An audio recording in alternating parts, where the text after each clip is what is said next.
안녕하세요. 김원준입니다. 국정원 댓글 수사를 방해하기 위해 가짜 사무실, 가짜 서류를 만들어낸 국정원 사법방해 사건. 이 사건으로 인한 변정훈 검사의 죽음에 대해 최근 일부 매체에서 윤석열 지검장의 책임을 거론합니다. 검찰 내부에서 업무 수행 중 발생한 일인데 지나치게 압박해 검사로서 마지막 자존심을 뭉갰다 하는 식입니다. 장례식장의 조문관 문무일 검찰총장에게 한 검사가 너희들이 죽였다고 고함을 질렀다며 검찰 내부 불만을 보도하기도 합니다. 이게 보수 매체의 과정이 아니라면, 그런 분위기가 실제 검찰 내부에 있다면 그런 사람들이야말로 그 죽음의 책임을 나눠 가져야 할 자들입니다. 검찰 자신의 고유 업무인 수사와 재판을 국정원이 방해하라고 검사들에게 시킨 공작 사건입니다. 자존심을 운운할 거면 검사에게 자신의 친정인 검찰을 속이라고 지시한 국정원을 거론해야죠. 국정원이 검찰을 병신으로 본 거 아닙니까? 어떻게 국정원을 규탄하고 국정원의 책임을 반드시 묻겠다고 하지 않고 그런 일이 다시는 없도록 사건의 진상을 철저히 규명하고 책임자를 처벌하겠다는 검찰 자신을 탓하고 앉아 있습니까? 못나고 비겁하게. 검찰은 자존심도 없습니까? 김원준 생각이었습니다.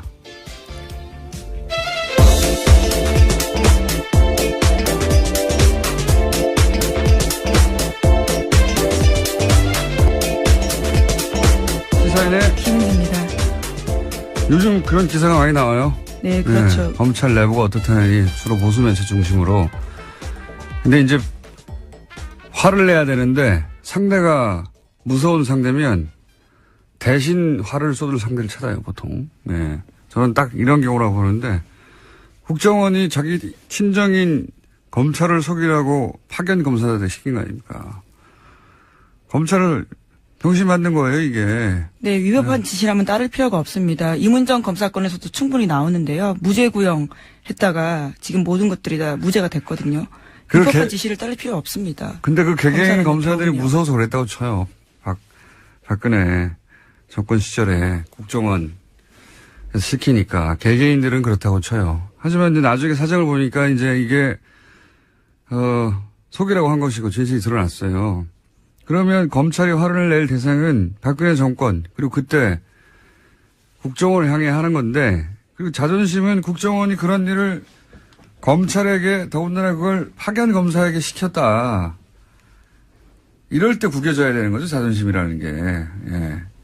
근데 국정원이 이제 굉장히 막강한 상대고 또 두렵고, 그러니까 그냥 친정 식구들 뒤에서 욕하는 거 아니에요. 이게 자존심이 상하는 거지. 자기들끼리 검찰 순대고 욕하고 막 그런 검사들이야말로 제가 보기엔 국정원이 검찰을 무시해도 되는구나 하는 시그널을 주는 건 검사예요. 왜냐면은 국정원은 검찰 보고 이런 일을 시켰는데 나중에도 자기들끼리 욕해. 앞으로도 그래도 되겠네? 이런 신호를 주는 거죠. 예. 진짜 자존심 상하는 그런 거죠. 그래서 검사들 분위기가 심상치 않다. 그런 기사는 검사들을 두 번 병신으로 만드는 겁니다, 이게. 그런 기사를 보는 우리 시민들은, 뭐야, 이 바보들은. 예. 자존심도 없이. 그렇게 생각하게 만드는 거예요. 예. 바보 같은 일이라고 봅니다, 저는 정말. 어디다가 화를 내고 그래요? 자기들이 당해놓고, 자기들끼리 욕하고. 바보. 첫 뉴스는 뭡니까? 네, 도널드 트럼프 미국 대통령이 어제 방한 일정 마치고 중국으로 떠났습니다. 그러면서 어제 국회에서 연설을 했는데요. 주로 북한 인권 문제를 거론하면서 북한 체제를 비판했습니다. 32분 연설 중에서 24분을 여기다가 썼는데 중국과 러시아의 대북 압박 동참도 촉구했습니다. 하지만 당초 예상됐던 한미 자유 FTA 개정 필요성 등 통상 관련된 압박성 발언은 거의 나오지 않았습니다. 이건 사전에 맞춘 걸로 보여요. 그러니까 북한에 대해서 이제 뭔가 강한 군사적인 발언을 할까봐, 예. 우리로서는 계속 걱정을 했지 않습니까? 근데 이제. 오기 전까지 굉장히 강하게 트위터에다가 메시지를 썼기 때문에요. 걱정할 수밖에 없는 상황이었습니다. 우리 외교 라인에서 결사적으로 그걸 막고 싶었을 거고, 미국 쪽에서는 어쨌든 한반도 긴장의 현장에 가는 건데, 몇 개월 동안 발언했던 그 현장에 가는 건데, 뭔가 반드시 또 발언하긴 해야 되고, 그래서 그걸 이제 인권으로 포커스를 맞추자고 조율을 한 게 아닌가, 예. 저는 이거는 우리 외교라인을 칭찬해야 한다고 봅니다. 인권을 자기가 뭐 그렇게 관심 있다고 20몇 분 동안 북한 인권에 대해서 발언했겠어요. 예. 뭔가 이제 강한 발언을 하긴 해야 되는데 그게 군사적인 것은 안 된다. 우리 쪽에서 막았고, 뭐 하긴 해야 되겠는 거 아니냐 그랬더니 이제 인권적으로 간 게 아닌가 싶어요. 영문 연설문 읽어봤어요? 아니요. 한국말이 있는데 왜 굳이. 아니, 근데 어감이 다르니까. 네. 네. 대통령 연설 정도 되면은 문장이나 뭐 이런 메시지나 수준도 상당히 높고, 뭐 네. 명문도 나오기도 하는데 트럼프 연설문 좀 유치합니다. 내용도 그렇고. 예를 들은 것도 수준이 낮아. 예를 들면 뭐 한국 건축 기술 뭐 네, 그렇죠. 우러나면서 63 빌딩. 우리가 미국 가서 엠파이어 스테이트 빌딩을 보라. 미국의 발전상, 막 건축의 위대함 이런 거 그 미국 의회에서 연설했다고 해봐요. 그럼 하지도 않겠지만, 예, 아주 많은데 그런 거 하고 무관하게 이제 트럼프는 이번에 한국인들에게 점수를 좀 따고 왔다고 봅니다. 저는. 예. 아베를 무시했던 행동과는 다르게 예, 여기서는 뭐 하여튼 최대한 맞춰주고. 네, 예. 또 특히 군 위안부 할머니를 안아주는 영상이 굉장히 화제가 됐었는데요. 전반적으로 예. 한국 상황에 맞추고 돌발 상황하지 않으려고 그래서 불안했던 시민들에게 호감을 전 남겼다. 예. 장사했다 자기도. 네. 사람 근본이야 변하겠습니까만은 우리 외교라인이 트럼프하고 트럼프 이 돌발적인 트럼프 누구 말도 안 되는 트럼프 에 대해서 사전에 여러 가지 프로토콜을 잘 조율했다. 이거 외교라인을 칭찬할 일이라고 봅니다. 저는 돌발 상황이 전혀 없었기 때문에. 반면에 일본은 이제 트럼프 가고 났더니 비판하는 기사가 이제 나오기 시작했어요. 예. 돈만 퍼주고 얻은 게 뭐냐. 특히 그 딸 이방카한테 거의 5천억 정도 되지 않습니까? 예. 네, 아이 그쪽에 투자를 하겠다라고 밝혔었죠. 골프장 이야기도 많이 나와요. 네, 어제 대놓고 자기 골프장 이야기를 했었습니다. 우리나라에서는 네네. 일본에서요. 예. 자기 골프장 얘기하는 것도 웃기지 않습니까? 남의 나라에 와가지고 자기 골프장 잘하는 것도. 자기 골프장에서 한국 선수들이 1위를 했다라는 이야기였는데요. 포인트는 한국 선수 1위보다는 자신의 골프장이었던 것 같습니다. 그러니까요. 예. 참 희한한 사람이에요. 예. 어쨌든 자기 골프장 실컷 광고했고, 근데 일본에서 이제 아베하고 어제도 잠깐 소개했지만 일본에서의 아베 행동이나 아베 이번 외교에 대해서 일본 내에서도 이제 미국에서는 벌써 예, 노예적 상황이라고 아주 굴욕적인 표현을 했는데 일본 내에서도 이제 비판이 나오더라고요. 돈 많이 썼다는 거하고 골프 관련해서는 거기서 이제 정상 외교 어떤 뭐랄까요 내밀한 어떤 스킨십을 올리는 예. 그런 거 한다고 하지 않았냐. 그랬더니 실제 뭐고 대화록이 없어요. 근데 그 이유를 보도한 매체가 하나 있어요. 그 골프 실력이 떨어져가지고 주로 벙커에 빠져가지고 넘어지는 영상이 또 화제가 됐습니다. 넘어진 것도 넘어진 거지만 원래 골프는 그 이동을 하는 동안 같이 다니잖아요. 그 사이에 옆에 사람이 없으니까 그때 대화하고 뭐 이런다는 건데 뻥 뚫린 곳에서 도청의 위험도 없는 곳에서. 근데 벙커에 자꾸 빠지고 그러니까 코스를 같이 다니지 못했대요. 대부분. 그래서 혼자 벙커에 자빠지고 급하게 가야 되니까 그런 영상이 나온 것이고 코스 대부분은 트럼프는 이제 마츠야마 그건 모르시구나. 마츠야마 히데키인가요? 하여튼 골프 선수 있어요. 세계 랭킹사에. 대부분은 그 선수하고 다녔다. 이런 보도도 나오고 있습니다. 무슨 외교를 했냐, 뭐 이런. 예. 재밌는 보도들이 일본 쪽에서 나오기 시작했어요. 자, 다음 뉴스는 뭡니까? 네, 군 사이버사령부 댓글 사건과 관련해서 이명박 전 대통령의 지시가 있었다라는 진술이 나왔다는 보도입니다. 그제 검찰에 소환됐던 김관진 전 국방부 장관의 진술이라는 건데요. 특히 김 전 장관은 19대 대선을 앞두고 이뤄진 사이버사 요원 증편을 이명박 전 대통령이 시켰다라고 인정했습니다. 그럴 줄 알았어요, 저는. 이분은 가자마자 입을 열 줄 알았어요. 김관진 전 마지막 임무가 실장이었으니까. 전 실장은. 네, 박근혜 정부에서 실장이었고요. 예, 이명박 정부에서는 장관이었습니다. 굉장히 긴 시간 동안 중용됐잖아요. 정권에 그렇죠. 의해서. 그렇다는 얘기는 정권 입맛에 굉장히 잘 맞춘다는 얘기거든요. 예. 상황에 따라 얼마든지 바뀔 수 있는 분이라 저는 이분은 바로 보여줄 사람이 없잖아요, 이제. 본인을. 예. 바로 실토하는 게 하루도 안 걸렸는데 이제 줄줄줄 다 나오고. 예. 그리고 반면 이제 남재준 전 국정원장도 예, 어제 출석했습니다. 예. 이분은 김관진 실장하고는 스타일이 좀 다르죠. 자신이 굉장히 거물인 줄 아는 스타일인데. 예. 예, 어제도 굉장히 거칠게 이야기하고 갔는데요. 예. 이분도 다임 엽니다. 예.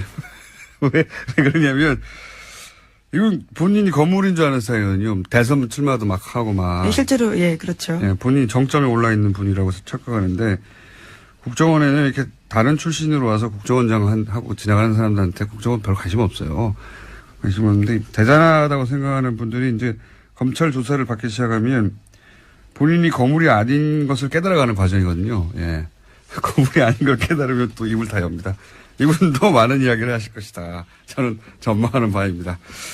자, 그래서 드디어 이명박 전 대통령으로부터 지시를 받았다는 이야기가 처음으로 나왔어요. 예, 당사자의 진술이기 때문에 굉장히 중요합니다. 이명박 전 대통령도 포토라인에 설 가능성이 커지게 된 건데요. 전 대통령이고 지금 바로 직전 대통령이 수감돼 있으니까 정치적 부담이 있어서 시간이 좀 걸리겠죠. 여러 가지 더 많이 쌓아서. 다만 이제 이 뉴스를 보고 원세훈 전 국정원장이 갈등하겠죠. 나도. 예, 같은 댓글 혐의이기 때문에. 예. 내가 입 다물고 있는 게 무슨 사연이 있나, 뭐 이런 생각을 하지 않겠나. 예, 다만 김관진 전 장관 같은 경우에는 댓글 활동 목적에 대해서는 정치 관여가 아니라 대북 사이버전 일환으로 생각했다라는 이야기는 계속해서 하고 있습니다. 그건 이제 자기하고 직접 연결되는 거니까요. 예. 자기 거는 빠져나가고, 예. 남의 건 다 줄 거예요. 네, 그렇죠. 특히 그 70명을 뽑는 과정에서 호남 출신을 배제하라라는 이야기는 예. 대통령 지시였다라는 겁니다. 우리 편 뽑으라고 하면서 예. 특정 지역 출신들에 대해서 차별했다라는 이야기도 했습니다. 이런 건 빠져나가야 되거든요. 예. 선발할 때 자기 도장이 찍혀 있는데 시켜서 그랬다고. 예. 많이 생각하고 나오신 거예요. 예. 이걸 원하는 건 다, 주실 분이다, 이분은. 검찰이 원하는 건 거의 주실 분이고, 예. 네, 현재 구속영장 청구하겠다라고 검찰이 밝혔는데요. 또 영장 실질이 있고 난 다음에 어떻게 또 진술이 더 자세히 될지 또 봐야 될 것 같습니다. 자기를 지켜줄 사람이 없어요. 예. 남재준 전 국정원장도 스타일은 다르지만 다 주실 것이다. 자, 다음 뉴스는 뭡니까? 네, 검찰이 현재 박근혜 정부의 국정원 특수활동비 관련 수사를 진행하고 있는데요. 돈의 사용처를 추적 중입니다. 이와 관련해서 그중에 일부가 최순실 씨에게 건너갔을 가능성도 주목하고 있는데요. 관련된 보도를 어제 JTBC가 했습니다. 최순실 씨가 지난해 독일 도피 직전에 머물렀던 서울 강남의 아파트 전세금도 모두 현금으로 냈다라고 하는데요. 1억 5천만 원 보증금에 월세 750만 원이었습니다. 그런데 이때도요, 현금 다발을 냈는데 당시에 최순실 씨 계좌에서 돈이 빠져나간 흔적은 없다라고 합니다. 그 돈 일부가 최순실 씨에게 갔거나 혹은 그 돈의 관리 자체를 최순실 씨가 했거나 하는 추정이야 대한민국에 사는 사람들은 다 하는 거 아닙니까? 네, 다 하는데 그 중에서 이제 이게 그거겠죠. 9월 달 2억을 갑자기 가져오라고 한 정황이. 네, 2배로 늘렸었습니다. 네, 대체 네. 뭐냐. 아마 이런, 아파트 전세금을 갑자기 내고 가려고 하는. 근데 이제 이 거래를 드러나지 않게 하려고 현금으로 한 게 아닐까. 이런 추정을 하게 되는 정황인 거죠. 예. 본인은 부인할 테니까 이걸 어떻게 입증할지는 검찰의 몫입니다만, 예. 그런 정황이 하나 나왔다. 네, 그렇습니다. 그런 정도 뉴스입니다. 예. 자, 지금 5분이 남았네요. 한 2개. 네. 2개 정도 할 수 있을 것 같습니다. 2개 혹은 3개. 다음 뉴스는 뭡니까? 네, 박근혜 정부 국가정보원에서 46일간 단식한 세월호 유가족 김용호 씨의 동향을 수집하고 또 어버이연합의 세월호 규탄 집회를 했다라는 사실이 공식적으로 밝혀졌습니다. 어제 국정원 적폐청산 TF가 밝힌 내용인데요. 국정원의 세월호 여론조작 및 사찰 의혹 조사를 심사한 결과를 발표했습니다. 이건 계속 나왔던 뉴스인데 다시 한번 확인되는 거죠. 예. 아주 공식적으로 이제 인정이 된 건데요. 네. 국정원 스스로 그것을 밝힌 겁니다. 그러니까 이제 매체에다가 기고도 하고 기자회견도 시키고 뭐 시위도 시키고 온라인 활동도 시키고 그리고 그때 당시 크게 문제가 됐던 뭡니까 그 치킨 사들고 폭식투쟁, 속칭, 예. 예. 사람으로 할 짓이 아닌데 굶고 있는 유가족 앞에서 음식을 먹는 식으로 일부러 조롱을 한 행동들입니다. 일베의 유저들이. 근데 일베 뒤에 누가 있는 거 아니냐. 예, 그런 얘기도 그때 나왔었는데 국정원이 그런 활동들 배후에 있다. 라는 의심에 대해서 일부 정도 밝혀낸 거죠. 예. 네, 또 김영호 씨 같은 경우에 단식하다가 병원에 입원했었는데 병원장과 주치의 등을 상대로 김 씨 관련된 정보도 국정원이 확인했다라고 합니다. 그러니까 민간인 사찰 의혹까지도 확인된 거죠. 국정원은 뭐 안 하는 게 없어요. 예. 그리고 국정원이다 하고 가서 뭘 묻는데 대답하지 않는 사람도 거의 없습니다. 국정원이라고 하는데. 저는 안 해요. 자, 다음 소리요. 물어봤나요? 저는 안 합니다. 네. 검찰이 탁현민 청와대 행정관을 공직선거법 위반 혐의 등으로 불구속 기소했다고 밝혔습니다. 문재인 후보가 지난 5월에 문재인 후보의 육성 연설이 포함되었던 2012년 대선 로고송이 선관위에 신고되지 않은 채 스피커로 나갔다라는 점인데요. 해당 행사는 지난 5월 달에 있었습니다. 청와대는 법과 절차에 따라서 결과를 지켜보겠다라면서 원론적 입장 내놨습니다. 이거는 보도가 좀 엉터리가 된 부분이 있어서 제가 해설을 잠깐 하자면 제가 선거법을 좀 압니다. 제가 6년 전인가요? 그때 선거법 관련 재판을 제가 아직도 받고 있습니다, 현재. 그렇기 때문에 좀 아는데, 탁현민 씨 경우는 이제, 내용이 이거예요. 간단하게 얘기하면. 프리허그 이벤트를 했는데, 그때 마지막 퇴장 음악으로 2012년 때, 로고송을 틀었다. 퇴장하는 장면에서. 그러니까 그 순간 그거는 프리허그 이벤트가 아니라 선거운동이다. 이런 논리를 적용한 거거든요. 그걸 틀었기 때문에. 그리고 선거운동이면 그때 쓰인 확성장치는 사전 신고를 해서 딱지를 붙여야 돼요. 이걸 어기면 과태료 50만 원. 예. 일단 과태료 50만 원짜리 하나 있고요. 법조인이신데요. 이 사실 건은 굉장히 작은 건 과태료 50만 원인데. 그리고 그 무대는 행사를 진행하는 곳에서 설치했거든요. 예. 근데 그 무대를 공짜로 사용했다 이겁니다. 그러니까 선거운동이라고 보는 순간부터 뭐 종편에서는 금품을 수수했다 뭐 이런 식으로 보도했는데 이건 일부러 그렇게 보도하는 거예요. 종편은. 청와대 엿먹으라고. 근데 실제 내용은 뭐냐면 남이 설치한 무대에 올라갔으면 돈을 내야지. 선거운동이니까. 다 연결된 거예요. 그런데 돈 안 냈으니까 금품을 수수한 것과 마찬가지다. 이런 논리예요. 예. 실제로 금품을 수수했다는 게 아니라. 선거법 자체가 이제 주목구 부분이 많아요. 근데 이제 뭐 그건 제가 따질 일이 아니고 이 경우는 매우 엄격하게 적용했다. 아주. 예. 하고 싶은 말은 많지만. 여튼 나머지는 법정에 다툴 일이고 사건 자체는 그렇습니다. 예. 하나 정도 더 하고 넘어갈까요? 제목 정도? 네, 트럼프 대통령의 대선 당선 1주년을 앞두고 치러진 버지니아 뉴저지 주지사 그리고 뉴욕시장 선거 등에서 참패했습니다. 공화당이 참패한 결과가 나왔습니다. 그렇군요. 예, 이제 이게 내일 중간 선거가 있거든요. 예.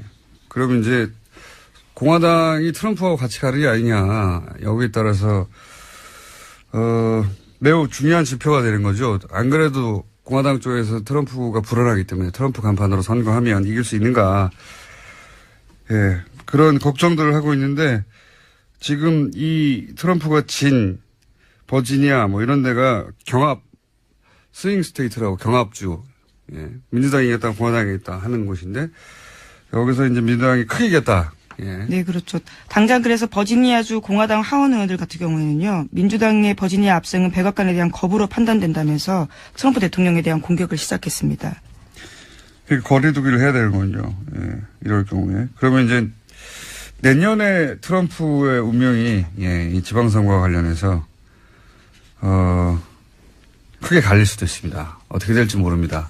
예. 네, 물론 트럼프 대통령도 거리두기를 같이 했습니다. 해당 후보의 패배는 자신이 내세운 것을 받아들이지 않았기 때문에 졌다라는 이야기를 트위터에 썼다고 합니다. 원래 트럼프 대통령은 자기가 잘못한 트윗을 하는 적이 없어요. 다 지 탓이다. 바로 직전까지는 그 사람만 응원하고 그랬어요. 트윗으로. 네, 그렇죠. 트위터에다가 썼습니다. 버지니아를 완전히 새롭게 뒤바꿀 거다라는 식의 이야기를 썼는데요. 네네. 결과가 나오자 바로 또 거리뒀습니다. 내 말을 안 들어서 이렇게 됐다고. 예. 자, 여기까지 하겠습니다. 시사인의 김은지였습니다. 감사합니다. 말도 많고 팔도 많은 코너. 네. 그러나 절대 없어지지 않는 코너. 더불어민주당 안민석 의원 나오셨습니다. 네, 오산 비행장이 오산했다고 생각하면 오산입니다. 오산 출신 내리사선 안민석 의원입니다. 자유한국당의 김성태 의원 나오셨습니다. 안녕하십니까? 예, 안녕하세요. 김성태 의원입니다.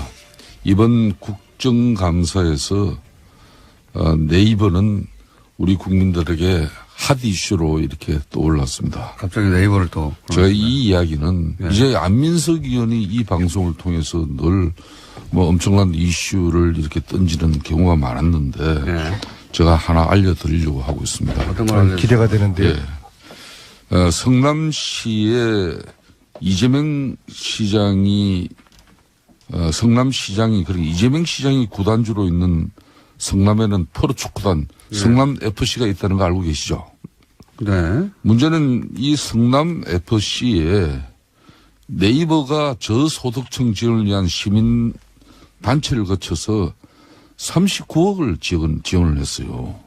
이 시민사회단체는 희망살림이라는 이런 애초에 본연의 네이버가 예. 여권의 지자체장 그러니까 이 관련이 있는 희망살림이라는 곳에 이 단체는 잘했네요. 저소득에 그러니까 성남 지역의 저소득층의 부채 탕감을 위해서 2012년도에 설립됐어요. 그런데 그러면은 이 저소득층의 부채 탕감을 위해서 이렇게 뭐 해외 지원을 받는다든지 하면 그렇게 용도가 쓰여져야 되는데 네이버로부터 이게 돈을 39억을 받아가지고 40억을 받아가지고 이 본업보다는 이 성남 FC 그러니까 스포츠단 광고비의 대부분 이 기금을 사용을 했어요. 이 성남 FC는 지난 3년간에도 이 시민사회단체를 포함해가지고 두산이라든지 농협, 차병은 이런 기업에서도 총 166억을 후원 수입을 올렸어요. 그런 측면에서 일각에서는 이게 대가성 논란이 이제 발생이 되고 있습니다. 제가 왜 이야기를 오늘 꺼냈는가 하면요. 예. 최순실 국정농단의 그 중심이 미르 K재단이라는 안민석 의원님 잘 아시죠? 그건 좀 너무 비약 아닙니까? 아닙니다. 저 이야기를. 이거는 성남판 미르 K 스포츠 대단이에요. 좀 많이 하신 것 같은데. 아니, 왜냐면은. 그러면 아니, 여기서 최순실은 누굽니까? 이 사건에서. 그거야, 뭐, 누구보다 잘 아시는 김호준, 제가 이러면은, 성남 FC의 구단주가 누굽니까? 이재명 시장이 지금 최순실이에요? 이재명 때리게 하시는 겁니까? 아니, 때린다기보다는 이번 국정감사에서 네이버가 2015년, 2016년에 시민사회단체 그런 시민사회단체인 희망살림에 법인 회비 명목으로 지원한 40억 중에 이거 진짜 서민들 영시한 그 사람들의 빚 탕감 운동을 하는 사업비를 이 사업비 명목으로 40억 중에서 네이버가 40억을 줬는데 그 중에서 39억을 이 프로축구 성남 FC 그거는 유니폼 알겠습니다. 로고 근데 왜 광고. 난데없이 저 말씀을 하시죠? 이런 엄청난 이 상황이 벌어졌는데도 불구하고 왜 민주당에서는 이와 관련한 제대로 된 진상규명과 그러니까 여기 입장이 나오지 않고 있습니까? 이재명 시장이 최순실이다 이거 아닙니까? 한마디로 하면. 그럼 이재명 시장을 저희 인터뷰 한번 해볼게요. 아니 그러면은 네. 성남시장이면은 이렇게 성남시에 있는 프로축구단 성남FC에 이렇게 순수하게 지원하는 그 지원은 별도로 받아야 되는 거지. 왜 희망살림이라는 이런 시민단체, 이 시민단체는 저소득층의 가계부채 탕감을 위해서 설립된 그런 본연의 임무가 있는데 돈은 일로 받아가지고 알겠습니다. 왜 예. 불러주냐 말이에요. 이건 대단히 잘못된 이런 한마디로 지적은 일이 있는 것도 안민석 의원께서도 맨날 뭐 자유한국당 그리고 이명박 다스 이렇게 하고 이런 것만 하지 마시고 자체 내부도 좀 뒤다보세요 좀. 저는 이번 국정감사를 정점으로 정치인의 사명과 임무는 국민들을 잘 먹고 잘 살게 하기 위한 것이다. 그래서 정책과 비전 위주의 의정 활동으로 확 180도 전환을 했습니다. 저는 저런 이야기에 별 관심도 없어요. 더 이상. 네. 예. 이제는 최순실 자금 찾는 것도 안 하시는 겁니까? 그거는 좀 그것만 마무리. 빼고. 예, 그것만 빼고. 그거는 그건 끝나지 않은 전쟁을 수행해야죠. 그거는 저희가 네이버가 이제는 이 40억을 성남시에 그러니까 희망 살림에 기부한 그 달에 네이버가 제2 사옥이 필요했어요. 근데 그 제2 사옥의 허가가 공교롭게 그달 납니다. 무슨 얘기인지 알겠습니다. 이 부분은 김성태 의원님이 제가 문제 삼고 싶으신 부분은 네이버에서 성남시 쪽에다가 지원을 하고 성남시 쪽에서는 제2사옥에 대해서 허락을 하였다. 이런 얘기죠. 왜? 뭐 특혜 준 게 있어요? 의혹이죠, 의혹. 특혜 준 게 있어요? 아니 그 공교롭게 그렇게 맞아 떨어져요. 네. 그건 우연이겠죠, 그거는. 왜 우연이죠? 네이버가 이렇게 성남시에 분당 정자동인가 어디에 의원님, 그건 충분히 알았고요. 제가 이재명 시장을 최순실하고 정치시키는 거는 그건 좀 너무 과하신 거예요. 이건 내용을 저희가 모르니까 한번 이 부분도 이 부분을 저희가 에서도 이제 이런 부분도 저는 국민들 먹고 사는 문제만 관심이 있어요. 일단 내용을 의원님도 모르고 그러니까 안민석 의원님도 모르고 저도 몰라서 요거는 저희가 빠른 시간 내에 이재명 시장님 연결해가지고 사정을 확인해 보겠고 어쨌든 지금 문제 삼으신 것은 성남시하고 네이버 사이에 물밑에서 나는 거래가 있는 게 아니냐 이거죠. 아니 성남시가 희망살림이라는 시민사회단체를 설립한 것은 저소득층의 빚을 탕감해주기 위해서 말 그대로 좋은 일로 만드는 거예요. 의원님 충분히 말씀하셨습니다. 쓸데없는 말씀하시 그만하시고 진도 나갑시다. 네. 아니 의혹을 제기하셨기 때문에 그 부분에 대해서는 아는 사람이 답을 해요. 저희는 알지를 못하기 때문에 내용을. 저는 의혹도요. 제가 저런 건 좀 과거에 최순실 추적을 많이 했지 않습니까? 발로 뛰면서 최소한 저런 말씀하기 위해서는 내부자의 김아무개의 증언에 의하면 그런 거 정도는 이야기 하셔야지 어디서 프린트해가지고 자료 찾아가지고 말씀하시면은 그별 신뢰성이 없죠. 조선비즈에 실린 거예요. 조선비즈. 예. 이게 지금 현재 자유한국당 정치보복대책특위에서 그 위원장이 김성태 의원님이시죠. 그렇습니다. 그 첫 번째 터트린 게 이재명 때리기 저겁니까? 이 이전에 훨씬 있어요. 더 있어요? 더 있는데 지금 현재 이재명 시장도 우리 국민들이나 경기도 성남 시민들이 생각할 때는 정말 좋은 일로 이런 희망살림이라는 시민사회단체 만들었으면 그게 걸맞는 한마디로 단체로 운영이 되게 해야지 왜 이름은 돈은 그쪽으로 들어가게 해가지고 실질적으로 사용처는 10분 동안 그 얘기만 하셨는데 알아들었습니다. 성남 구단의 FC에 사용하면 이건 편법적인 상황이 아니에요. 이런 거는 자꾸 이러시면은 김승태 의원님이 일각에서 지금 떠도는 안민석 경기도지사 출마설 관련해가지고 저를 좀 키워주려고 한다고 그렇게 오해를 받아요. 이제 그만하셔요. 내가 안민석이를 도와줄 일이 없어요. 내가 왜 도와줘요? 네? 아니 우리 당과 우리 정권을 그렇게 망친 당신에게 내가 왜 도와줍니까? 저는 최순실 재산 특별법 통과되기 전에는 저는 아무것도 안 합니다. 저는 당직도 안 맡을 거고요. 하라고 그래도 안 할 거예요. 그거 다 끝나도 당직 맡을 수 있으시겠어요? 아니 지금 왜 김호중 공장장이 이 문제가 이번 아니 최순실 재산 몰수 안 할 겁니까? 민주당이 여기서 김승태 의원님 알겠습니다. 제가 꼭 이재명 씨한테 물어보겠습니다. 공장장 최순실 재산 몰수 안 할 겁니까?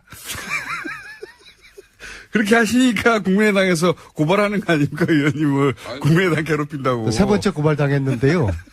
저는 이번엔 제가 왜 고발당하는지 모르겠어요. 아마 그분들도 저를 왜 고발했는지 이유를 모를 거예요. 안민석 의원님 제일 만만하니까 막 하는 겁니다. 아니, 제가 이런 거 하시니까 그런 거죠. 김성태 의원님이 안민석 때문에 정치 인생 망쳤다고 말씀 지난번 하셨잖아요. 저는 이렇게 보면은 뉴스공장 때문에 제 정치 인생이 굉장히 많이 꼬였어요. 꽃피웠죠.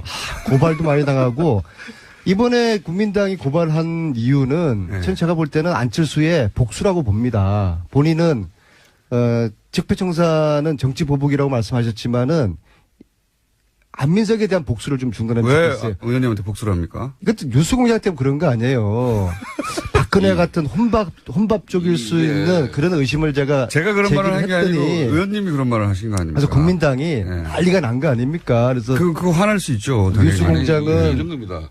안철수 지금 대표께서도 예. 웬만한 뭐 정치적 그 공격이나 예. 뭐 이런 거면은 조금 지나면 잊혀지는데 예. 이런 사람 자신의 이미지에 관한 부분이에요. 안철수 그러면 혼밥하는 사람으로 알고 있고, 예? 그 혼밥의 문제 제기를 그렇게 실질적으로 혼밥하는 사람으로 만들고 아주 인색한 사람으로 상임위에서 동료 의원들한테 밥도 한 그릇 안 사는 사람으로 안 사는 게 아니라 그거를 자꾸 밥을 안 샀다기보다는 안민석한테 안 샀다고 그렇게 소통을 잘 안 했다 이런 의미죠. 차 한 잔도 안 마시고 아니, 그렇게 모른 밥 한 끼 사람이 같이 안 먹었다 그 안민석이 말씀을 한 아니에요. 것이죠. 그런 그래서 안민석이한테 박근혜와 같은 혼밥족일 가능성을 대선 후보로 나온 안철수에 대한 그런 실체를 제가 제기를 한 건데 어쨌든 그러면 안철수 그 고발 대표가 당하실 그 만하고요, 제가 당시에 보기에는. 이래야 되는 거죠. 야 아니요 나하고 밥 한 끼 먹자. 아유 뭐 그런 가지고 그러냐 이렇게 하는 게 정상인데 그걸 갖다가 방심위에 제소를 한 했잖아요. 번도 그래서 고발당하시겠네요. 뉴스공장이 김호준 공장장이 징계 먹었잖아요. 그러니까 처음 안철수 제가 한 말은 아니에요. 안철수 대표는 뉴스공장이 지난 징계를 2월 달에 먹었잖아요. 혼밥 문제를 갖다 안민석 의원이 제기하고 그 이후에 안철수 후보가 최순실 사태에 또 침묵했다는까지 그것도 이제 고발당했죠. 그 공개를 고소당해서 했어요. 그게 이제 응? 그건 무혐의 나오지 않았어요. 무혐의 났잖아요. 예. 수원지검의 그러니까 판결문이 뭐냐면은 예. 안민석 의원의 주장은 아주 객관적이고 과학적인 데이터 분석에 의해 가지고 과학적이란 말까지는 안 했죠. 과학적이라는 게 있습니다. 있어요, 진짜로? 사이언티픽.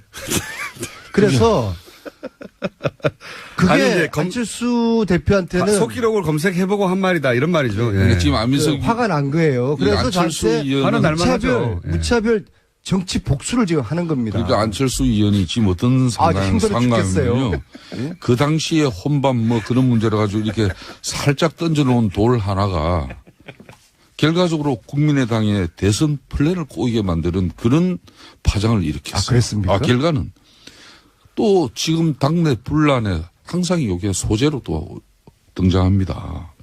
그러니까 어찌 보면은 더 큰 파장을 만드는 게 옛날에 아닌지. 그만하시고 이제 최순실도 그렇고 김관진, 남재준 안철수도 그렇고 내가 이 말씀 합니다. 내가 누누이 말하지 않습니까? 안민석 의원 말에 휘둘리면은 정치 인생이 꼬이고 안민석 의원한테 놀아나면 패가 망친다. 저는 이제 국민 초병으로서 편한 얘기 좀 하세요, 두 분 다. 이렇습니다라고 말씀하시는 거예요. 김관진 이번에도 공개한 요 이야기 왜 내가 왜 고발당한지 국민들한테 알지 되는 고발도 안 했어. 왜 본인이 뭔가 잘못했으니까 유승엽과 안철수가 고발도 한 저렇게 거지. 싸우는지를 말씀드려야 되는 거 아니겠어요? 제가 그랬어요. 그 제가 제출한 최순실 재산 몰수법 여기에 이게 최순실의 저주입니다. 이 몰수법에 국민당 의원들이 반 뺏겨 서명하지 않았다. 그래서 소극적이다라고 이야기를 하니까 작년 연말에 국민당은 당론 발의했는데 안민석 의원이 허위 사실을 방송에서 이야기했다. 그랬던 거 아닙니까? 의원님 그래서 제가 억울한 거 알겠고요. 사과를 예. 했어요. 그럼 법정에서 해결하시고요. 국민당이 발의만 해놓고 아무것도 안 해서 난 몰랐다. 아마 안민석 의원이- 공장장도 몰랐을 거예요. 그래서 내가 사과를 했어요. 페북에. 그런데 그 다음날 저를 검찰에 예. 고발을 하더라고요. 자, 축하드리고요. 안민석 자, 예? 그러니까 네이버가 유성엽 의원이 야 이거 너무 옹졸하고 치사한 거 아니냐. 초딩같이 왜 이러냐. 좀 이야기합시다. 그래서 그랬더니 유성엽 안철수하고 지금 전쟁이 벌어지고 있는 겁니다. 말씀하세요. 안민석 의원님. 고발 당해보세요. 왜? 심정이 어떤지. 네이버. 왜 네이버가 성남시 분당구 정자동에 이 처음부터 사실 읽으시면 제2 어떡합니까, 그거? 사업을 이렇게 짓고자 했는데 그런 측면에서 왜 희망살림이라는 그런 알겠습니다. 시민단체를 통해서 알겠습니다. 네이버가 40억을 쏘아줄까요? 똑같은 걸 또 읽으시면 어떡합니까? 세 번째. 그런 진실도 좀 밝혀보세요. 알겠습니다. 제가 꼭. 이재명 이야기는 이제 그만하시고. 아니, 안철수 대표님 얘기는 이재명 그만하시고요. 이제. 시장하고 동업자입니까? 좋아하죠. 이제 그만들 훌륭하죠, 하시고요. 이재명 시장. 그럼 자신들이 일이 문제 있는 거는 말 안 하고. 제가 물어보고 제가 다음 주에 말씀드릴게요. 진도를 좀 나가주면, 예. 두 분이 충분히 하셨어요. 자. 안철수 복수 인정하십시오. 그만하시고, 이제. 김관진 전 국방장관, 예. 일단 그부터 해야 되겠군요. 어쨌든, 한미 정상회담이 있었지 않습니까? 한마디씩 총평 좀 해주시면요. 저는 이번에 트럼프 대통령 방안에 따라 가지고 특히 어제는 국회 연설이 있었습니다. 네. 그동안 뭐 트럼프 대통령이 입만 열면은 논란이 되지 않았습니까? 네. 그래서 이번 국회 연설을 앞두고도 상당히 염려를 하는 의원들이 많았어요. 그런데 어제 트럼프 대통령이 취임한 이후에 뭐 지금 현재 자기네들도 그렇고 언론들도 최고의 연설을 하지 않았나 이렇게 평가가 이루어지고 있죠. 우선 메시지 자체가 그 어느 때보다도 정제되면서 힘이 있었습니다. 그러니까 막말이 전혀 여기는 섞이지 않았다는 것이죠.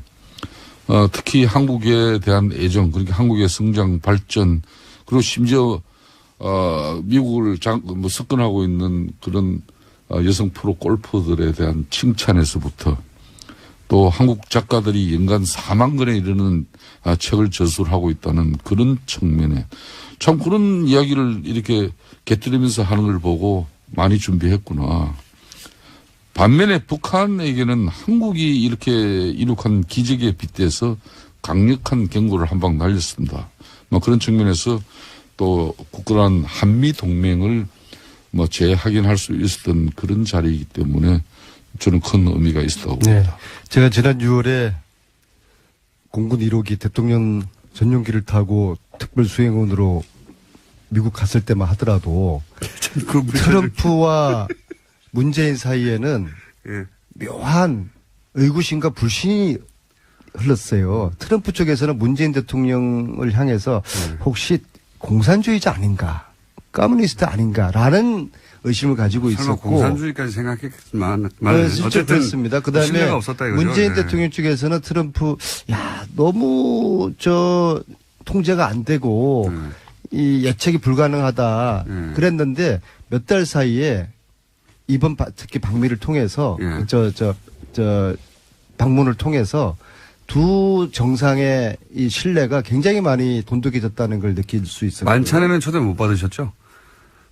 자, 두 번째.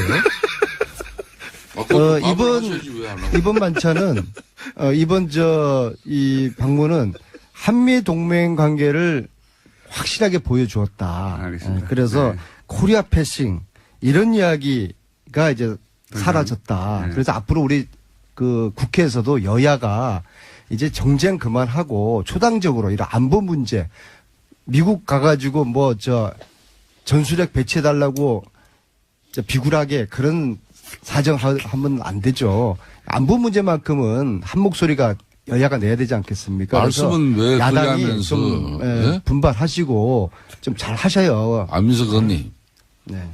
참 여기서는 말이죠. 안보 말씀은 문제만큼은 그렇게 초당적으로 하면서 협력하자고요. 제1당의 당대표의 방미 활동에 대해서 비열하게 이렇게 표현을 한다는 게 어떻게 그러니까 이 교통방송이 맨날 방송윤리심의위원회에서 제소가 당하는 거예요.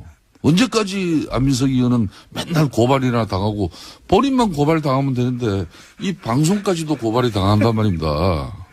그런 거 언제까지 그럴 거예요? 김성태 의원님은 다 좋은데 한 가지 도드라진 예. 아주 단점 하나가 있어요. 이거 꼭 고쳐야 됩니다.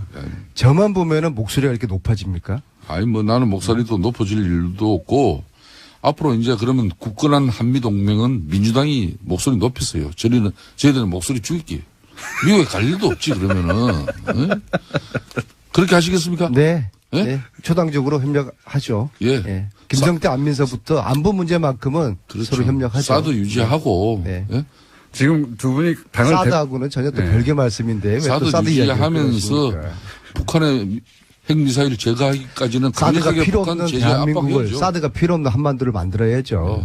이제부터 우리가 중국 러시아하고의 관계도 잘 만들어가고 두 분이 초당적 협력을 거론할 한반도의 만큼 긴장을 당을 대표하지는 긴장을 않는데요. 원하시는 건 아니잖아요. 그렇죠. 북한의 핵미사일을 제거하고 한반도가 평화롭게 왕래될 수 있는 그런 국가 체제를 서로 갑시다. 그런데 지금 민주당 입장에서는 지금 북한의 핵미사일이 당장 위협이 되니까 그냥 평화라는 그 단어 앞에 핵과 미사일을 덮어버리면은 그게 어떻게 평화고 안보입니까? 그러니까 이걸 지적하는 거예요. 이런 논의는 국내에서 하고 미국 가가지고 엉뚱하게 사고치고 돌아오고 그러지는 마시고요.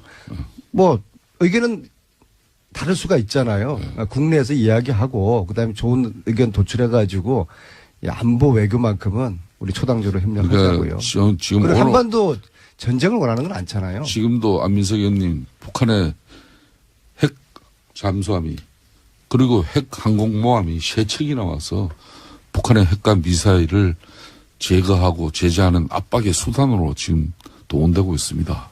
그렇기 때문에 여기에 우리도 특히 문재인 정권이 어떤 경우도 북한의 핵과 미사일이 그리고 핵이 폐기되기 전까지는 개성공단을 그 이전에 가동한다든지 건강상 관광을 또 미리 시작한다든지 그러니까 자한당은 무조건 이런 일은 북한을 없도록 하세요.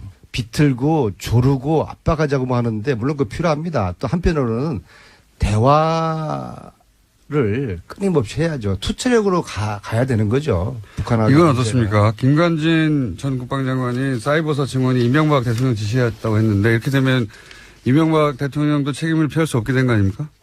간단하게 이명박 MB가 무상급식 먹을 날이 머지 않았죠. 저는 크리스마스를 넘기지 않을 거라고 보고요. 특히 저는 제가 그냥 추측에 정윤회가 유일하게 형님이라고 불렀던 김관진 국정농단 과정에서 어떤 역할을 했을까?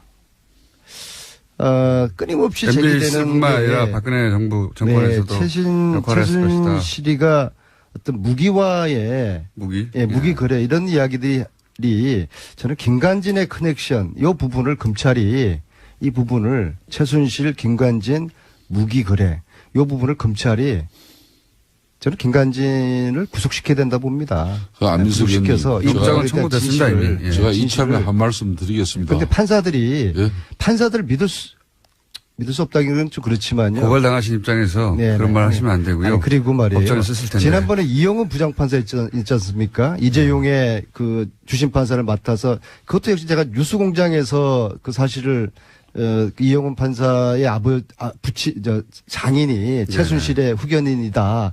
그래서 하루 만에 판사가 바뀌지 않습니까? 근데 그 판사가 지금 누구를 지금 안민석 의원님. 주심 판사입니다. 예, 누구의 주심 판사냐면요. 예. 우병우입니다. 우병우. 예. 저는 이게 이해할 수가 제가 없어요. 한 말씀 드리겠습니다. 예. 조금 전에 이제 전직 대통령 이명박 대통령을 이제 국가가 주는 밥을 드실 때가 다 됐다 이제 이런 얘기를 하셨는데 제가 그냥 무상급식이라고 그러니까 표현했습니다. 저는 그래요. 차라리 그러면은 이명박 전 대통령에 대해서 이 댓글과 관련해 가지고 정확하게 이 정권이 당신을 갖다 구속시키겠다. 만천하에 선언하세요. 수사를 제가 해봐야죠, 왜 모르는데. 그런가 하면은 예. 어제도 정말 저희들이 볼 때는 억울하고 정말 가슴 아픈 그 죽음이 어제 발인이 이루어졌어요. 그러니까 변창훈 검사입니다. 또 지난 30일에는 정모 변호사로만 알려진 국정원의 변호사. 오직하면 우리 사회가 그분의 조남자도 이렇게 알 수 없는 그런 정모 변호사의 그 안타깝고 억울한 죽음. 제가 파악을 했어요. 그분의 성함이 망인의 성함이 정치호입니다.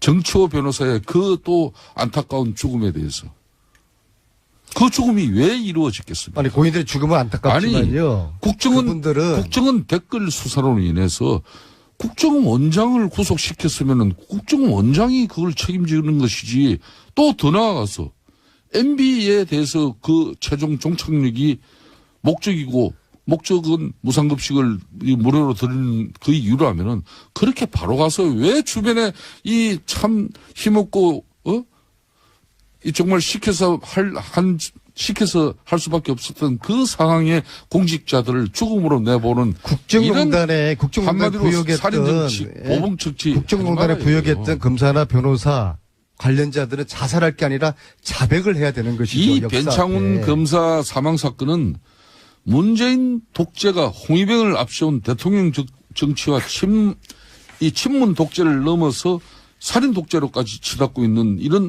엄청난 사건이에요. 그렇기 때문에 저는 지금 이 순간부터 6개월 동안 이 정치 보복, 오로지 보복을 위한 정권으로 이렇게 국민들이 각인할 정도의 아니 국민들이 국정운영 국민들의 70, 80%라고 원하는 적폐청산 했다고 해서 독재라고 이게 독재입니까? 아니 적폐청산이라는 국민들이 원하는 걸 하면 독재. 아 좋아요. 적폐청산이라는 이름만 그렇게 내걸고 그 내용은 사실상 보복이고 또 정치 사찰이고 그러면 안 되잖아요. 저도 MB의 구속을 원하시는 거예요? 저는 MB 상태 안 이상하게 뭐 구속을 원하면 정말. 차라리 MB로 가라 이거예요. 왜? 한재준 전 국정원장도 예, 어제 출석했습니다. 예, 이분은 김관진 실장하고 스타일이 좀 다르죠. 자신이 굉장히 거물인 줄 아는 스타일인데. 예. 예, 어제도 굉장히 거칠게 이야기하고 갔는데요. 네, 이분도 다임엽니다. 예. 왜 그러냐면 이건 본인이 거물인 줄 아는 스타일이거든요. 대선 출마도 막 하고 막. 예, 실제로 예, 그렇죠. 예, 본인이 정점에 올라 있는 분이라고 착각하는데 국정원에는 이렇게 다른 출신으로 와서 국정원장 하고 지나가는 사람들한테 국정원 별 관심 없어요. 관심 없는데 대단하다고 생각하는 분들이 이제 검찰 조사를 받기 시작하면 본인이 거물이 아닌 것을 깨달아가는 과정이거든요. 예. 거물이 아닌 걸 깨달으면 또 입을 다 엽니다. 이분도 많은 이야기를 하실 것이다. 저는 전망하는 바입니다. 자, 그래서 드디어 이명박 전 대통령으로부터 지시를 받았다는 이야기가 처음으로 나왔어요. 예, 당사자의 진술이기 때문에 굉장히 중요합니다. 이명박 전 대통령도 포토라인에 설 가능성이 커지게 된 건데요. 전 대통령이고 지금 바로 직전 대통령이 수감돼 있으니까 정치적 부담이 있어서 시간이 좀 걸리겠죠. 여러 가지 더 많이 쌓아서. 다만 이제 이 뉴스를 보고 원세훈 전 국정원장이 갈등하겠죠. 나도. 예, 같은 댓글 혐의이기 때문에. 예. 내가 입 다물고 있는 게 무슨 사연이 있나. 뭐 이런 생각을 하지 않겠나. 예, 다만 김관진 전 장관 같은 경우에는 댓글 활동 목적에 대해서는 정치 관여가 아니라 대북 사이버전 일환으로 생각했다라는 이야기는 계속해서 하고 있습니다. 그건 이제 자기하고 직접 연결되는 거니까요. 예. 자기 거는 빠져나가고, 예. 남의 건 다 줄 거예요. 네, 그렇죠. 특히 그 70명을 뽑는 과정에서 호남 출신을 배제하라라는 이야기는 네. 대통령 지시였다라는 겁니다. 우리 편 뽑으라고 하면서 네. 특정 지역 출신들에 대해서 차별했다라는 이야기도 이런 건 했습니다. 빠져나가야 되거든요. 예. 선발할 때 자기 도장이 찍혀 있는데 시켜서 그랬다고. 예. 많이 생각하고 나오신 거예요. 예. 이걸 원하는 건 다, 주실 분이다. 이거는 검찰이 원하는 건 거의 주실 분이고. 예. 네, 현재 구속영장 청구하겠다라고 검찰이 밝혔는데요. 또 영장 실질이 있고 난 다음에 어떻게 또 진술이 더 자세히 될지 또 봐야 될 것 같습니다.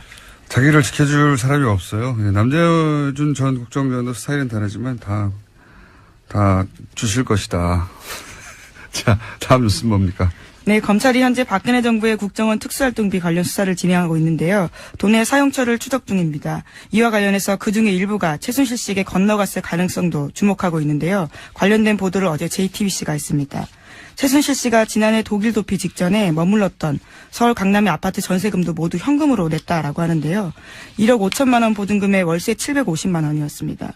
그런데 이때도요, 현금 다발을 냈는데 당시에 최순실 씨 계좌에서 돈이 빠져나간 흔적은 없다라고 합니다. 그 돈 일부가 최순실 씨에게 갔거나 혹은 그 돈의 관리 자체를 최순실 씨가 했거나 하는 추정이야 대한민국에 사는 사람들은 다 하는 거 아닙니까? 네, 다 하는데 그 중에서 이제 이게 그거겠죠. 9월 달 2억을 갑자기 가져오라고 한 정황이. 네, 2배로 늘렸었습니다. 네, 대체 그때. 뭐냐. 아마 이런, 아파트 전세금을 갑자기 내고 가려고 하는. 근데 이제 이 거래를 드러나지 않게 에 대해서 사전에 여러 가지 프로토콜을 잘 조율했다. 이거 외교라인을 칭찬할 일이라고 봅니다, 저는. 돌발 상황이 전혀 없었기 때문에. 반면에 일본은 이제 트럼프 가고 났더니 비판하는 기사가 이제 나오기 시작했어요. 예. 돈만 퍼지고 얻은 게 뭐냐. 특히 그 딸, 이방카한테 거의 5천억 정도 되지 않습니까? 예. 네, 아예 그쪽에 투자를 하겠다라고 밝혔었죠. 골프장 이야기도 많이 나와요. 네, 어제 대놓고 자기 골프장 이야기를 했었습니다. 우리나라에서는 네. 일본에서요. 예. 자기 골프장 얘기하는 것도 웃기지 않습니까? 남의 나라에 와가지고 자기 골프장 잘하는 것도.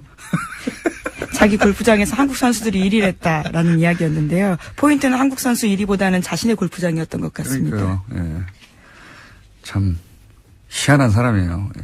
어쨌든 자기 골프장 실컷 광고했고, 근데 일본에서 이제 아베하고 어제도 잠깐 소개했지만 일본에서의 아베 행동이나 아베 이번 외교에 대해서 일본 내에서도 이제 미국에서는 벌써, 예, 노예적 상황이라고 아주 굴욕적인 표현을 했는데, 일본 내에서도 이제 비판이 나오더라고요. 돈 많이 썼다는 거하고, 골프 관련해서는 거기서 이제 정상회교, 어떤, 뭐랄까요. 내밀한. 뭐 스킨십을 올리는. 예, 그런 거 한다고 하지 않았냐. 그랬더니 실제 뭐고 대화록이 없어요.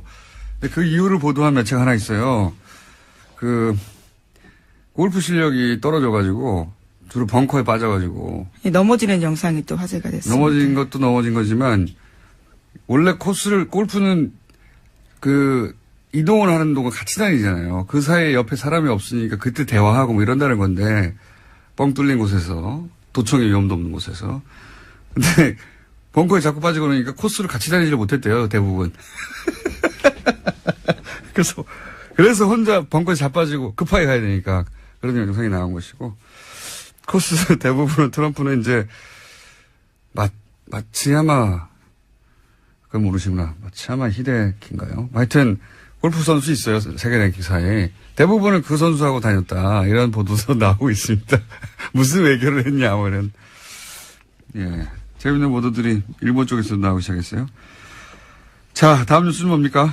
네, 군 사이버사령부 댓글 사건과 관련해서 이명박 전 대통령의 지시가 있었다라는 진술이 나왔다는 보도입니다. 그제 검찰에 소환됐던 김관진 전 국방부 장관의 진술이라는 건데요. 특히 김 전 장관은 19대 대선을 앞두고 이뤄진 사이버사 요원 증편을 이명박 전 대통령이 시켰다라고 인정했습니다. 그럴 줄 알았어요, 저는. 이분은 가자마자 입을 열 줄 알았어요. 김관진, 전 마지막 임무가 실장이었으니까, 전 실장은. 네, 박근혜 정부에서 실장이었고요. 네. 이명박 정부에서는 장관이었습니다. 굉장히 긴 시간 동안 중용됐잖아요, 정권에 그렇죠. 의해서. 그렇다는 얘기는 정권 입맛에 굉장히 잘 맞춘다는 얘기거든요. 예. 상황에 따라 얼마든지 바뀔 수 있는 분이라, 저는 이분은 바로 보여줄 사람이 없잖아요, 이제. 본인을. 예. 바로 실토하는 게, 하루도 안 걸렸는데, 이제, 줄줄줄 다 나오고, 예. 그리고, 반면 이제 앞으로도 그래도 되겠네? 이런 신호를 주는 거죠. 예. 진짜 자존심 상황은 그런 거죠. 그래서, 검사들 분위기가 심상치 않다. 그런 기사는, 검사들을 2번 병신으로 만드는 겁니다, 이게. 그런 기사를 보는 우리 시민들은, 뭐야, 이 바보들은. 예. 자존심도 없이. 그렇게 생각하게 만드는 거예요. 예. 바보 같은 일이라고 봅니다. 저는 정말. 어디다가 화를 내고 그래요? 자기들이 당해놓고, 자기들끼리 욕하고. 바보. 첫 뉴스는 뭡니까? 네, 도널드 트럼프 미국 대통령이 어제 방한 일정 마치고 중국으로 떠났습니다. 그러면서 어제 국회에서 연설을 했는데요. 주로 북한 인권 문제를 거론하면서 북한 체제를 비판했습니다. 32분 연설 중에서 24분을 여기다가 썼는데 중국과 러시아의 대북 압박 동참도 촉구했습니다. 하지만 당초 예상됐던 한미 자유 FTA 개정 필요성 등 통상 관련된 압박성 발언은 거의 나오지 않았습니다. 이건 사전에 맞춘 걸로 보여요. 그러니까 북한에 대해서 이제 뭔가 강한 군사적인 발언을 할까봐, 예. 우리로서는 계속 걱정을 했지 않습니까? 근데 이제. 오기 전까지 굉장히 강하게 트위터에다가 메시지를 예. 썼기 때문에요. 걱정할 수밖에 없는 상황이었습니다. 우리 외교 라인에서 결사적으로 그걸 막고 싶었을 거고, 미국 쪽에서는 어쨌든 한반도 긴장의 현장에 가는 건데, 몇 개월 동안 발언했던 그 현장에 가는 건데, 뭔가 반드시 또 발언을 하긴 해야 되고, 그래서 그걸 이제 인권으로 포커스를 맞추자고 조율을 한 게 아닌가, 예. 저는 이거는 우리 외교 라인을 칭찬해야 한다고 봅니다. 인권을 자기가 뭐 그렇게 관심 있다고 20몇 분 동안 북한 인권에 대해서 발언했겠어요. 예. 뭔가 이제 강한 발언을 하긴 해야 되는데 그게 군사적인 것은 안 된다. 우리 쪽에서 막았고, 뭐 하긴 해야 되겠는 거 아니냐 그랬더니 이제 인권적으로 간 게 아닌가 싶어요. 영문 연설문 읽어봤어요? 아니요. 한국말이 있는데 왜 굳이. 아니, 근데 어감이 다르니까. 네. 네. 대통령 연설 정도 되면은 문장이나 뭐 이런 메시지나 수준도 상당히 높고, 뭐 네. 명문도 나오기도 하는데 트럼프 연설문 좀 유치합니다. 내용도 그렇고. 예를 들은 것도 수준이 낮아요. 예를 들면 뭐 한국 건축 기술 뭐 네, 그렇죠. 우러나면서 63빌딩. 우리가 미국 가서 엠파이어 스테이트 빌딩을 보라. 미국의 발전상, 막 건축의 위대함 이런 거 그 미국 의회에서 연설했다고 해봐요. 그럼 하지도 않겠지만, 예, 아주 많은데 근데 그런 거 하고 무관하게 이제 트럼프는 이번에 한국인들에게 점수를 좀 따고 왔다고 봅니다. 저는. 예. 아베를 무시했던 행동과는 다르게 여기서는 뭐 하여튼 최대한 맞춰주고. 네, 또 특히 군 위안부 할머니를 안아주는 영상이 굉장히 화제가 됐었는데요. 전반적으로 한국 상황에 맞추고 돌발 상황 하지 않으려고 그래서 보라했던 시민들의 호감을 전 남겼다. 예. 장사했다 자기도. 네. 사람 근본이야 변하겠습니까만은 우리 외교 라인이 트럼프하고 트럼프 이 돌발적인 트럼프 누구 말도 안 되는 트럼프 그리고 현금으로 한 게 아닐까 이런 추정을 하게 되는 정황인 거죠. 예. 본인은 뭐 부인할 테니까 이걸 어떻게 입증할지는 뭐 검찰의 몫입니다만 예. 그런 정황이 하나 나왔다. 네, 그렇습니다. 그런 정도 뉴스입니다. 예. 자, 지금 5분이 남았네요. 한 2개. 네. 2개 정도 할 수 있을 것 같습니다. 2개 혹은 3개. 다음 뉴스는 뭡니까? 네, 박근혜 정부 국가정보원에서 46일간 단식한 세월호 유가족 김용호 씨의 동향을 수집하고 또 어버이연합의 세월호 규탄 집회를 했다라는 사실이 공식적으로 밝혀졌습니다. 어제 국정원 적폐청산 TF가 밝힌 내용인데요. 국정원의 세월호 여론조작 및 사찰 의혹 조사를 심사한 결과를 발표했습니다. 이건 뭐 계속 나왔던 뉴스인데 다시 한번 확인되는 거죠. 예. 아주 공식적으로 이제 인정이 된 건데요. 네. 국정원 스스로 그것을 밝힌 겁니다. 그러니까 이제 뭐 매체에다가 기고도 하고 기자회견도 시키고 뭐 시위도 시키고 온라인 활동도 시키고 그리고 그때 당시 크게 문제가 됐던 뭡니까 그 치킨 사들고 폭식투쟁, 속칭, 예. 예. 사람으로 할 짓이 아닌데 굶고 있는 유가족 앞에서 음식을 먹는 식으로 일부러 조롱을 한 행동들입니다. 일베의 유저들이 근데 일베 뒤에 누가 있는 거 아니냐 예 그런 얘기도 그때 나왔었는데 국정원이 그런 활동들 배후에 있다 라는 의심에 대해서 일부 정도 밝혀낸 거죠. 예. 네, 또 김용호 씨 같은 경우에 단식하다가 병원에 입원했었는데 병원장과 주치의 등을 상대로 김 씨 관련된 정보도 국정원이 확인했다라고 합니다. 그러니까 민간인 사찰 의혹까지도 확인된 거죠. 국정원은 뭐 안 하는 게 없어요. 예. 그리고 국정원이다 하고 가서 뭘 묻는데 대답하지 않는 사람도 거의 없습니다. 국정원이라고 하는데. 저는 안 해요. 자, 다음 뉴스는요. 물어봤나요? 저는 안 합니다. 네. 검찰이 탁현민 청와대 행정관을 공직선거법 위반 혐의 등으로 불구속 기소했다고 밝혔습니다. 문재인 후보가 지난 5월에 문재인 후보의 육성 연설이 포함되었던 2012년 대선 로고송이 선관위에 신고되지 않은 채 스피커로 나갔다라는 점인데요. 해당 행사는 지난 5월 달에 있었습니다. 청와대는 법과 절차에 따라서 결과를 지켜보겠다라면서 원론적 입장 내놨습니다. 이거는 보도가 좀 엉터리가 된 부분이 있어서 제가 해설을 잠깐 하자면 제가 선거법을 좀 압니다. 제가 예, 6년 전인가요? 그때 선거법 관련 재판을 제가 아직도 받고 있습니다, 현재. 그렇기 때문에 좀 아는데, 탁현민 씨 경우는 이제, 내용이 이거예요. 간단하게 얘기하면. 프리허그 이벤트를 했는데, 그때 마지막 퇴장 음악으로 2012년 때, 로고송을 틀었다. 퇴장하는 장면에서. 그러니까 그 순간 그거는 프리허그 이벤트가 아니라 선거운동이다. 이런 논리를 적용한 거거든요. 그걸 틀었기 때문에. 그리고 선거운동이면 그때 쓰인 확성장치는 사전 신고를 해서 딱. 안녕하세요. 김호준입니다. 국정원 댓글 수사를 방해하기 위해 가짜 사무실, 가짜 서류를 만들어낸 국정원 사법방해 사건. 이 사건으로 인한 변정호 검사의 죽음에 대해 최근 일부 매체에서 윤석열 지검장의 책임을 거론합니다. 검찰 내부에서 업무 수행 중 발생한 일인데 지나치게 압박해 검사로서 마지막 자존심을 뭉갰다 하는 식입니다.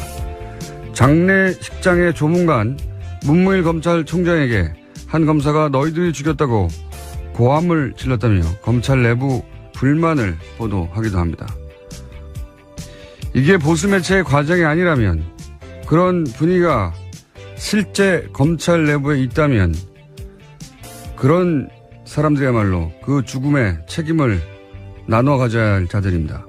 검찰 자신의 고유 업무인 수사와 재판을 국정원이 방해하라고 검사들에게 시킨 공작 사건입니다.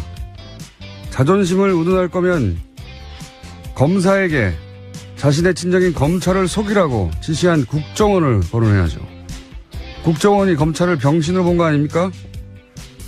어떻게 국정원을 규탄하고 국정원의 책임을 반드시 묻겠다고 하지 않고 그런 일이 다시는 없도록 사건의 진상을 철저히 규명하고 책임자를 처벌하겠다는 검찰 자신을 탓하고 앉아 있습니까?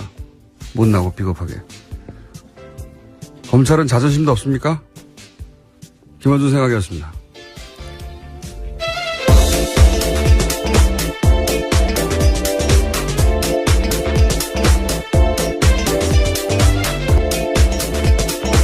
시사인의 김은지입니다.